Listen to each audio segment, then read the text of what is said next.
네 번째 시간을 함께 맞이하고 있습니다. 우리가 지난 주간에 새 사람을 입은 사람들이 되라는 말씀을 함께 나누었습니다. 그래서 새로운 사람이 되었으면 이제 어떤 삶을 살아야 할까? 오늘 본문을 통해서 보면 성령을 근심하지 않게 하는 삶이라고 말씀드릴 수 있겠습니다.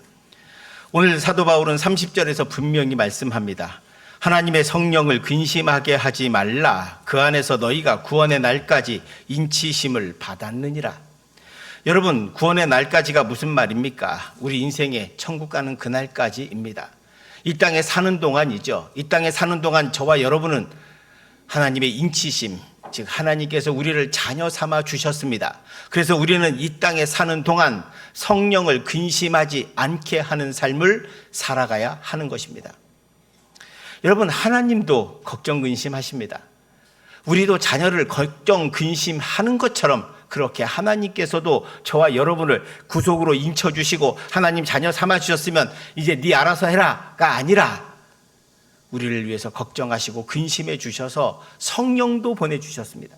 성령은 보혜사 성령입니다. 각 성령께서 우리 마음에 함께 하셔서 우리로 하여금 하나님 말씀에 따라 살아갈 수 있도록 도와주시고 고난 속에 있을 때 힘을 더하여 주시고 우리가 힘들 때 일어날 용기를 주시고 주의 말씀대로 살지 못할 때 자기 욕망대로 살고 싶을 때 성령께서 우리로 하여금 하나님 말씀대로 살아갈 수 있도록 해주십니다.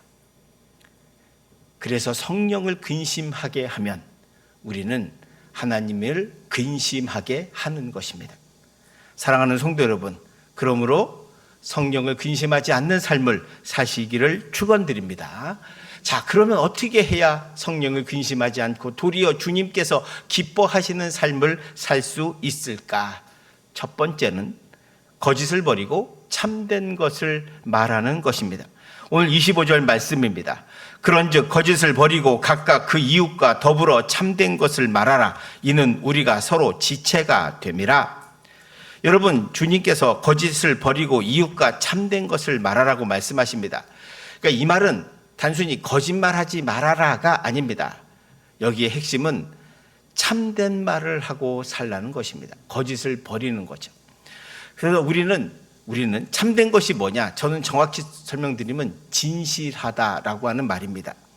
그러니까 우리가 솔직함과 진실함을 구분할 필요가 있습니다. 여러분, 솔직한 거 좋죠. 근데 솔직한 것을 자기 감정에, 자기 마음에 충실한 것입니다. 그러니까 내가 마음에 생각나는 대로 내 느낌 그대로를 말하면 그것이 솔직한 것이긴 하죠. 그러나 솔직하면 상대방이 상처받을 수 있습니다. 자기는 솔직해서 마음이 편할 수 있으나 다른 사람이 그것 때문에 상처받을 수 있죠. 그래서 우리는 솔직함보다는 진실하게 말해야 합니다.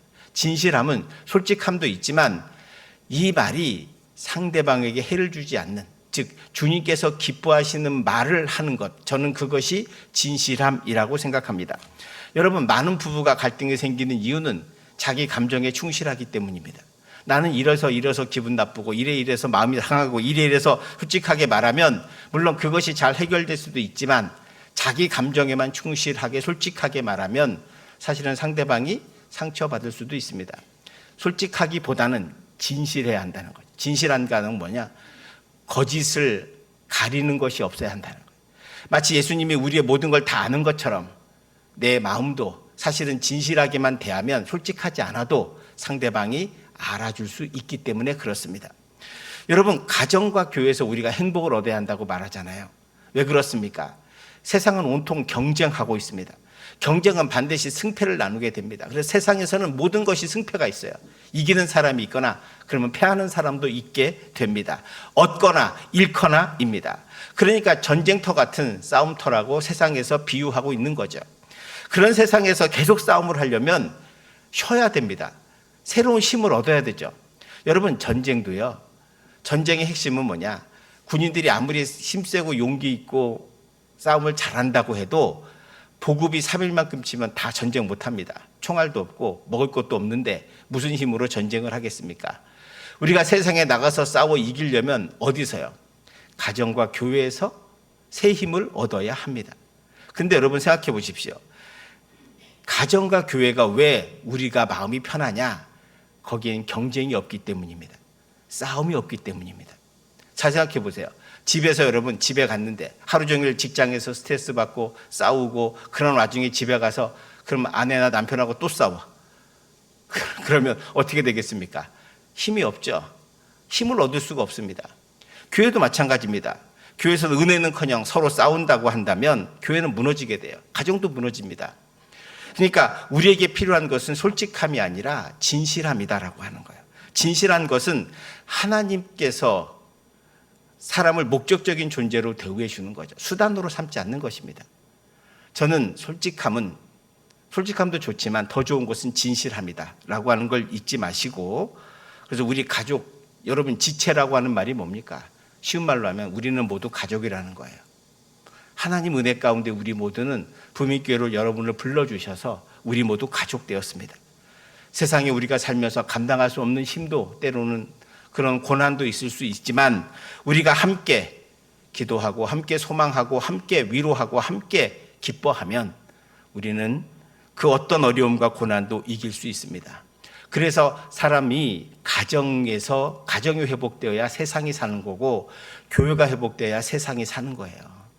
왜요? 가정과 교회는 여러분 혹시 집에 가서 가정에서 아들하고 딸하고 경쟁합니까? 아니잖아요. 그러면 도대체 무슨 힘으로 무슨 권능으로 새 힘을 얻겠습니까? 그러니 교회 와서도 마찬가지예요. 교회 와서도 여러분 주님 안에서 주님을 만나고 새 힘을 얻어야지 작은 일 가지고 갈등하거나 다투지 마시기를 축원드립니다. 두 번째, 성령을 근심하지 않기 위해서는 분을 내어도 그날에 분을 푸는 것이라고 말씀합니다. 26절, 27절의 말씀을 봅니다. 분을 내어도 죄를 짓지 말며 해가 지도록 분을 품지 말고 마귀에게 틈을 주지 말라. 지금 사도 바울이 말씀하는 바는 분을 내어도 죄를 짓지 말라는 것은 분이 난다고 사람이 분이 날 수 있죠. 그러나 그것 때문에 하루를 넘기지 말라는 거예요. 왜요? 밤에 가서 낮에 싸우고 밤에 가서 분이 나면 어떻게 돼요? 밤에 복수를 꿈꾸게 됩니다. 내가 내일 가서 복수하리라. 그 순간부터 어떻게 돼요? 누가 제일 좋아하겠어요? 마귀가 제일 좋아하죠. 여러분, 마귀의 전략은 하나예요. 많은 사람들이 서로 싸우고 망하는 길로 가기를 원하는 거예요. 많이 망할수록 더 좋아하는 게 마귀의 전략입니다. 저는 얼마 전에도 뉴스 나왔지만 신림동의 그 젊은 아이의 청년들의 사건을 보면서 자기는 불행한데 남들은 행복해 보여서 지나가는 자기 또래의 남자를 찔렀다는 거 아닙니까? 그러니까 이게 얼마나 어리석은 짓인가. 그럼 본인만 망하는 것도 아니고 그냥 지나가던 그 선량한 시민도 같이 피해를 보고 그 가족은 또 얼마나 슬픔 가운데 있겠습니까? 여러분, 생각 하나가 삶이 바뀌는 거예요. 근데 이걸 누가 좋아하냐? 마귀가 제일 좋아하죠. 마귀는 다른 사람이 불행하게 되는 게 자신의 목표거든요. 그러니까 마귀는 핵심이 이거예요. 다른 사람이 불행해져서 다 망해가지고 아니면 다 절망에 빠져서 다 지옥 갔으면 좋겠다는 거. 이게 마귀 전략이에요. 그러니까 많은 사람이 이 사람을 잘 망가뜨리면 이 사람이 다른 사람을 또 망가뜨리고 다른 사람을 또 망가뜨려서 다 전부 불행해지면 마귀는 좋은 거예요. 왜? 다 지옥 갈 거니까. 그리고 이 땅에 살면서 지옥을 경험하게 될 거니까. 만약 이 청년이 자신이 불행하지만 좀만 노력하고 행복한 사람을 보면서 열심히 일하면 나도 저렇게 될 수 있다고 생각했다면 바뀌었겠죠. 근데 그 생각을 부정적으로 절망으로 하니까 결국 분을 참지 못하고 해결하지 못하니까 결국 마귀에게 틈을 주게 되고 마귀는 그걸 이용해서 그 사람뿐만 아니라 다른 사람까지도 다 망하게 하는 길로 가게 하는 거예요. 여러분, 성경에 보면 제일 분노해서 망한 사람이 첫 번째가 누구냐? 가인입니다. 가인과 아벨이, 가인은 농사를 짓고 아벨은 목축을 했습니다. 하나님께 제사를 드리는데 자기 소득으로 가지고 드렸는데 하나님께서 가인 건 안 받으시고 아벨 것만 받았어요. 그래서 가인이 화가 났습니다. 창세기 4장 5절 8절에 보면 이렇게 말씀합니다. 가인이 그의 재물은 받지 아니하신지라. 가인과 그의 재물은 받지 아니하신지라. 가인이 몹시 분하여 안색이 변하니 여호와께서 가인에게 이르시되 내가 분하여 함은 어찌 됨이며 안색이 변함은 어찌 됨이냐. 내가 선을 행하면 어찌 낯을 들지 못하겠느냐. 선을 행하지 아니하면 죄가 문에 엎드려져 있느니라. 죄가 너를 원하나 너는 죄를 다스릴지니라. 가인이 그의 아우 아벨에게 말하고 그들이 들에 있을 때에 가인이 그의 아우 아벨을 쳐 죽이니라. 여러분, 하나님께서 가인이 지금 화가 난 걸 아셨어요. 분노했다는 걸 알았어요. 그래서 뭐라고 말씀하시냐면, 왜 분하여 하고 어찌 안색이 변함이 어찌 된 일이냐. 네가 선을 행하면 어찌 낯을 들지 못하겠느냐. 선을 행하지 아니하면 죄가 문 앞에 엎드려져 있다. 죄가 너를 원하나 너는 죄를 다스릴지니라. 죄가 너를 원한다는 거예요. 마귀가 너를 꼬셔서 지금 죄로 넘어가게 하려고 하니 죄로 넘어가지 말고 죄를 다스리라고 했는데 가인은 아벨을 죽이고 말았습니다. 여러분, 분하죠. 같이 드렸는데 내 건 안 받아주고 동생 것만 받으니까 화가 납니다. 근데 여러분 좀 생각을 바꿔서, 내가 부족했나 보다. 그래도 하나님께서 내 동생 거라도 받아주시지 감사하네. 나도 다음에는 잘해서 하나님 기뻐 받으시는 제사를 드리도록 하겠습니다. 이러면 끝나는 거 아니에요. 그러면 화가 은혜가 되고요. 화가 복이 되는 거예요. 근데 사람들이 화를 자꾸 더 큰 화로 만들고 마귀에게 틈을 주게 되고 결국 망하는 길로 가게 되는 거예요. 그러니까 화가 나는 사람이, 분노하는 사람이 제일 잘하는 게 솔직함이에요. 자기 감정을 잘 드러내는 거예요. 막 자기 감정대로 화난 대로 막 퍼붓습니다. 자기는 속이 시원할지 모르지만 지나고 나면 자기도 후회하게 되죠. 여러분 아마 한 번쯤 우리는 다 그런 경험이 있을 겁니다. 화를 내고 나서 말한 다음에 후회하는 거예요. 근데 문제는 말한 다음에 그걸 도로 주워 담을 수가 없어요. 이미 다 마음에 새겨졌기 때문에. 그래서 많은 사람들이 상처받고 아파하는 것 아니겠습니까? 가인이 하나님 죄송합니다. 내가 다음엔 다 잘 드리겠습니다. 제가 부족했습니다. 이러면 끝나는 거를 그렇게 하지 못해서 자기 동생을 죽이고 자기도 멸망의 길로 가게 되는 것이죠. 이게 오늘 우리 사회에서 보는 비일비재한 일들입니다. 그래서 많은 사람들이 어둠의 길로, 망하는 길로, 저주의 길로 가고 있다는 슬픈 현실입니다. 여러분, 하나님께서 여러분에게 원하시는 것이 무엇일까? 우리에게 원하시는 것이 무엇일까? 시편 37편 8절에 보시면 분을 그치고 노를 버리며 불평하지 말라. 오히려 악을 만들 뿐이다 라고 말씀합니다. 그러니까 분을 그치고 노를 버리며 불평하지 말라는 거예요. 왜? 분노는 항상 불평과 원망을 가지게 되거든요. 그래서 결국 악을 만들 뿐이다.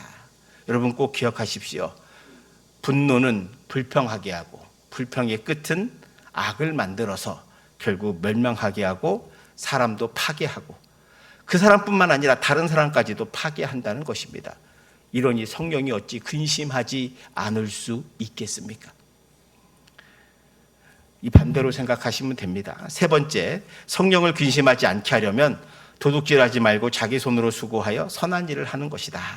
28절입니다. 함께 봉독합니다. 도둑질하는 자는 다시 도둑질하지 말고 자기 손으로 수고하여 선한 일을 하라. 아멘. 도둑질은 뭐냐? 남의 것을 훔치는 겁니다. 모으는 거죠. 오늘날 많은 사람들이 모으는 데만 집중하고 있습니다. 열심히 모으는 데만 열심히 하고 있는 거죠. 그래서 모으기만 하면 되는 거야. 나는 다른 사람을 속이거나 힘들게 하거나 괴롭게 하거나 상관없이 나는 모으기만 하면 되는 거예요. 여러분, 이런 사람이 하나 있었어요.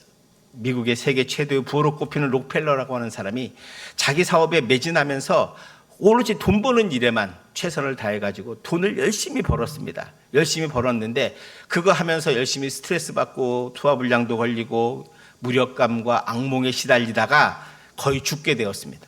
어느 날 담당 의사로부터 이제 당신 죽음 준비하라고, 더 살 수 없다고 그런 말을 듣고 나서 이 사람이 자기 인생을 생각해 봤습니다. 내가 뭐하러 살았나? 무조건 모으기만 했다는 거예요. 소유하려고만 애썼다는 것을 깨닫게 됩니다.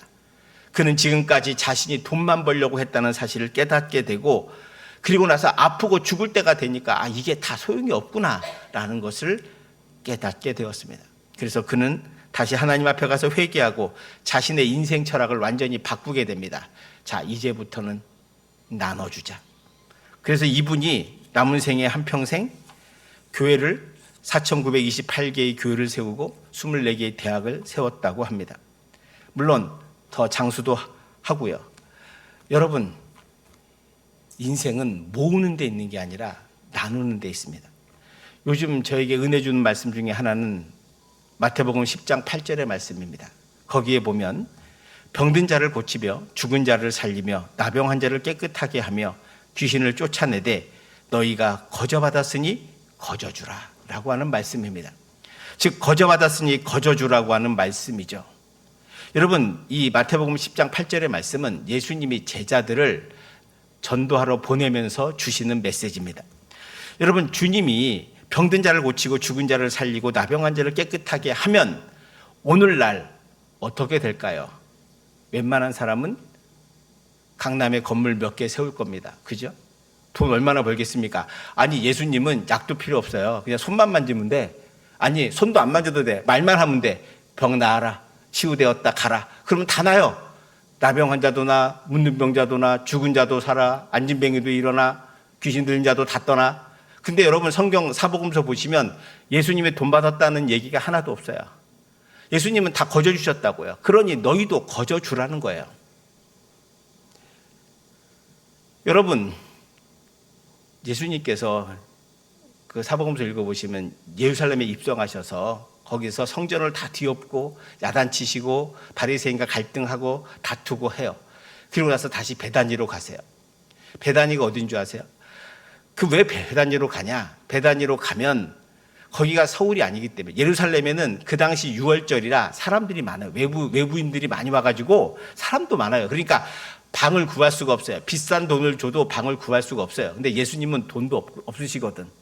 그러니까 베다니로, 오늘날로 하면 서울에서 떠나 여기 인천이나 뭐 부평 이런 데 온 거예요. 오셔가지고 여인숙에 갔어요.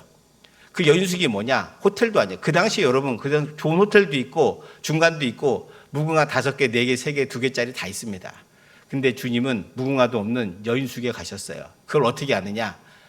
보통 조금만 괜찮은 호텔은 가면은 노예가 발을 닦아줘요. 갔다 오면 먼지가 많이 날리니까. 근데 예수님의 제자들과 베다니로 왔는데 아무도 발 닦아주는 사람이 없어요. 그건 뭐예요?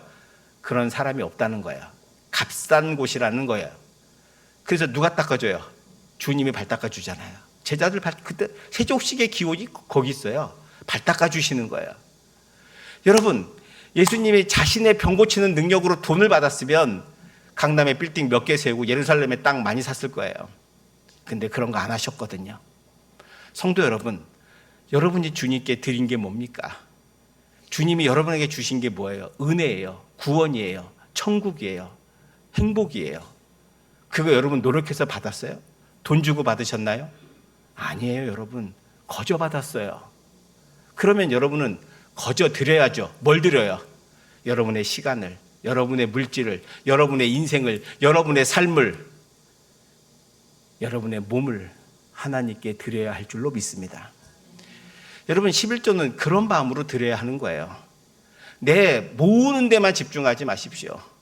모으는 거, 그거 하루아침에 다 날아갑니다. 여러분, 모은다고 모아집니까? 여러분, 몸 나빠지면, 건강 잃으면 다 소용없는 짓이에요. 여러분 사업을 여러분이 지킵니까? 그건 정말 착각입니다. 우리 믿는 자들에게 있어서 하나님께서 한순간도 지켜주지 않으면 우리는 아무것도 할 수 없는 존재예요. 근데 하나님은 왜 지켜줘요? 저와 여러분을 자녀 삼아 주셨기 때문에 지켜주시는 거예요. 인쳐 주셨기 때문이에요. 근데 우리가 뭘 잘해서냐? 아니에요. 그냥 하나님이 많은 사람 가운데 저와 여러분을 주님을 믿는 믿어지는 은혜를 주시고, 그래서 우리가 주님의 자녀로 택함 받은 거예요. 그거 하나밖에 없어요. 사랑하는 성도 여러분, 하나님을 거지로 만들지 마세요. 하나님은 여러분의 돈이 필요한 거지가 아닙니다. 그걸 드리는 건 여러분을 위한 거예요. 내가 여러분에게 하나님께 은혜를 베풀어 거저 받았으니 우리도 받은 것이 모두 하나님 앞에 11조를 드리는 것은 내 모든 것이 하나님께서 거저 주신 은혜입니다. 하나님이 주신 은혜로 내가 사는 겁니다 라고 하는 고백이고, 그게 표시인 거예요.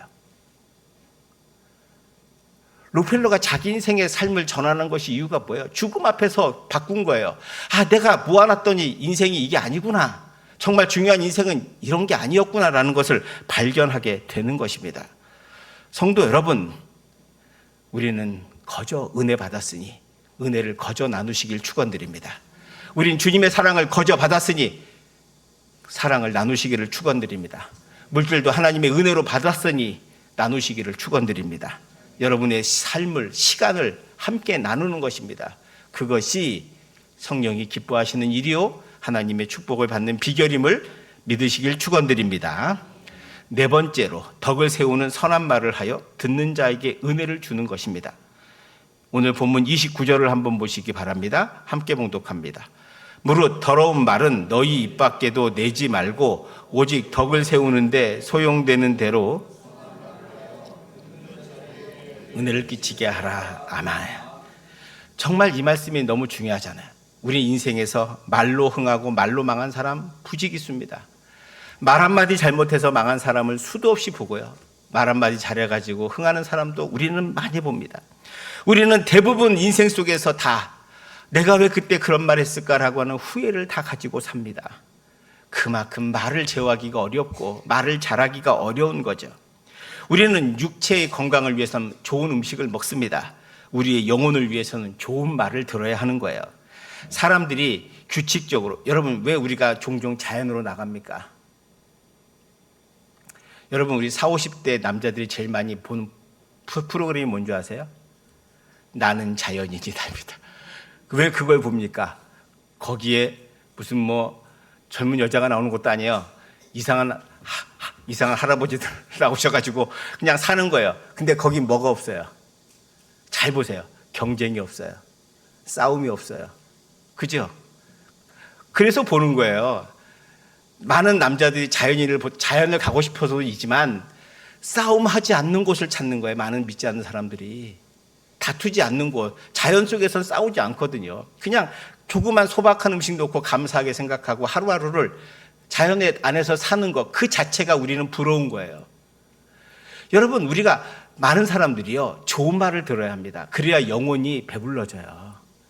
우리는 끊임없이 상처 주고 다투고 분쟁하고 이런 말만 듣고 사니까 상처가 많아요. 사람들은 규칙적으로 좋은 말, 긍정의 말, 칭찬과 격려의 말, 사랑의 말을 들어야 영혼이 배부릅니다.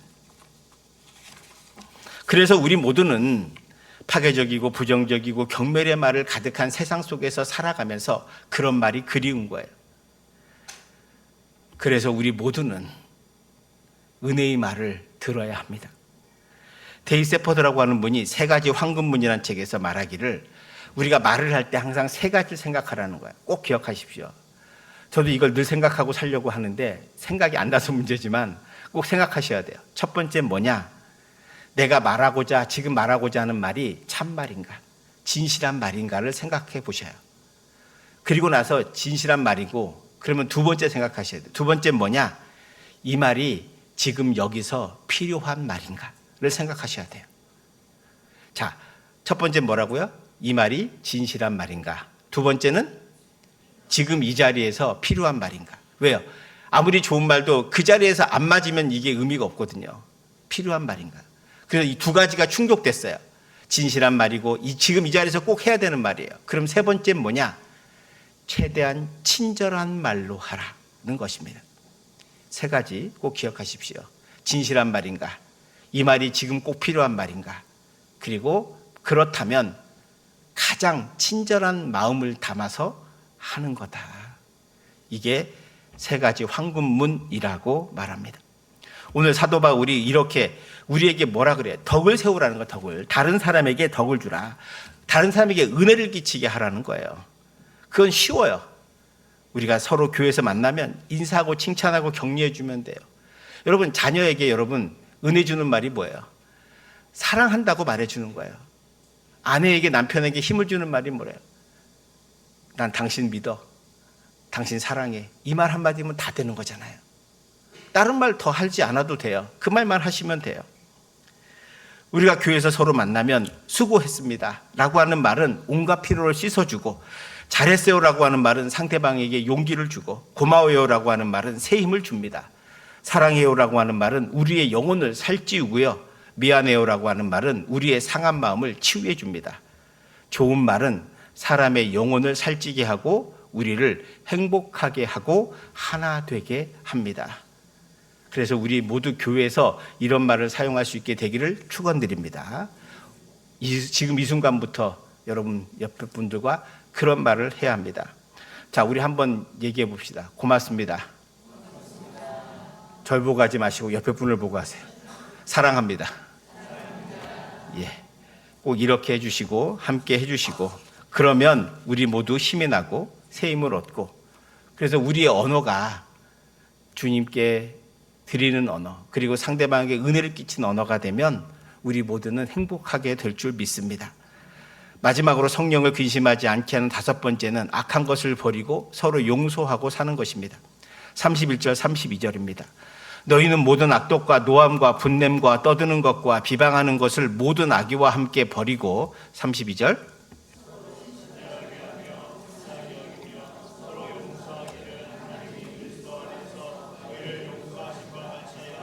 아멘. 악한 마음은 분노의 마음이고 결국 마귀에게 넘어가는 마음입니다. 그러므로 여러분은 일부러라도 선한 마음을 가져야 돼요. 그러기 위해서 뭐예요? 용서하셔야 되고 사랑하셔야 되고 또 하나는 감사하는 마음을 가지셔야 돼요. 여러분 그 슬림동의 그 청년이 가인이 실패한 이유가 뭐예요? 악한 마음을 가졌기 때문이에요. 여러분 제가 누차 말씀드립니다. 인생은 많은 사건과 사고 속에서 살아갑니다. 중요한 것은 그걸 어떻게 이해하고 해석하느냐로 우리 인생은 바뀐다 그랬잖아요. 제가 젊은 날에 제 인생은 동굴인 줄 알았다고 말씀드렸잖아요. 근데 주님 만나고 나서 보니까 동굴이 아니고 터널이더라. 좀만 더 가면 환한 빛이 있는 터널이더라. 근데 많은 사람들이 자기 인생을 동굴로 생각하고 절망에 빠져가지고 거기서 헤어나지 못하고 거기서 자기는 끝난다고 생각해요. 여러분 예수 믿는 것이 좋은 게 뭐예요? 예수 믿는 건 다른 게 아니에요. 주님이 나에게 주신 은혜를 깨닫고 하나님이 나와 함께 하시고 나를 도우신다. 그걸 믿는 것이고 그러면 여러분 인생에 동굴같이 보이던 것이 다 터널밖에 안 된다는 걸 아는 거예요. 세상을 보면 우리는 희망이 없고 소망이 없습니다. 그런데 주님을 보면 소망이 있고 희망이 생겨요. 왜요? 내 인생에 나는 내 맘대로 못하지만 주님은 하실 수 있거든요. 그러 주님을 믿으라는 거예요. 저는 여러분들에게 무슨 목사를 믿으라? 아니에요. 여러분 예수 그리스도를 믿으세요. 저를 보지 마시고 예수 그리스도를 보십시오. 주님이 여러분에게 약속한 말씀을 믿으시고 여러분 스스로 마귀에게 깨어서 무덤에 가지 말고 죽으러 가지 말고 절망에 가지 말고 동굴로 들어가지 마십시오. 저는 실동의 그 청년이 안타깝지만 그는 자신의 인생을 동굴로 본 거죠. 그러니까 나 혼자 동굴에 빠져 죽고 싶진 않은 거예요. 가인이 스스로 동굴에 빠져서 자기는 끝이라고 생각한 거예요. 이제 하나님이 나를 버릴 거야. 날 저주할 거야. 이제 난 끝났어. 이 생각이 그로 하여금 절망에 빠뜨리고 동굴에서 헤어나지 못하게 하고 결국 죄 짓는 삶으로 망하는 길로 가게 되는 거예요. 여러분 우리 인생에 어떤 고난이 와도 우리가 욥처럼 고백할 수 있어야 합니다. 주신 이도 하나님이시고 걷어가신 이도 하나님이다라는 믿음을 우리가 있어야 합니다. 그 이유는 우리도 모르지만 그렇다고 우리가 이 땅에 영원히 살 거 아니잖아요. 우리 인생 살아봐야 길어야 80 살고 90 살면 정말 잘 사는 거죠. 그리고 우리는 내일 일도 모르는 거예요. 지구가 내일 어떻게 될지 우리 인생이 내일 어떻게 될지 아무도 몰라요. 오늘이 주님이 주신 마지막 하루인 줄 알고 감사하며 사시고 옆에 있는 분들이 오늘 마지막 만나는 것처럼 대하시고 축복하시고 기도해 주세요. 그러면 우리는 이 땅에서 그리스도인답게 살아갈 수 있고요. 세상이 뭐라고 말하던 주 안에서 주님이 주시는 참된 은혜와 기쁨을 누리며 살아갈 수 있게 될 줄 믿습니다. 여러분 로마서 12장 4절의 말씀에 악에게 지지 말고 선으로 악을 이기라고 하는 말씀이 있습니다. 로마서 12장 21절의 말씀 악에게 지지 말고 선으로 악을 이기는 법이 뭐냐? 감사하며 사는 거예요. 여러분 선한 말을 하는 거예요. 분이 나도 하루를 넘어가지 않는 거예요. 그리고 나를 상처 준 사람을 용서하는 거예요. 주님이 나를 용서해 주신 것처럼. 여러분, 언제 우리가 주님 앞에 잘해서 내가 용서받았습니까? 내가 주님한테 뭘 잘해서 주님이 날 용서해 준 거예요? 아니에요. 자녀기 때문에 용서해 주는 거예요. 사랑하기 때문에 용서해 주는 거예요. 사랑의 주님이 저와 여러분을 사랑해 주셨고, 이제 우리가 주님의 자녀로 이 땅에서 산다면 주님께서 원하시는 삶, 성령을 근심하지 않게 하는 삶, 바로 그 삶을 살아가는 것입니다. 그것은 결론적으로 뭐냐? 선으로 악을 이기는 삶입니다. 성도 여러분, 선으로 악을 이기기를 축원드립니다. 선으로 악을 이기는 자만이 이 땅에 참된 그리스도인으로 힘있게 살 뿐 아니라 하나님의 은혜와 복을 받으며 살아가게 될 줄 믿습니다. 기도합시다.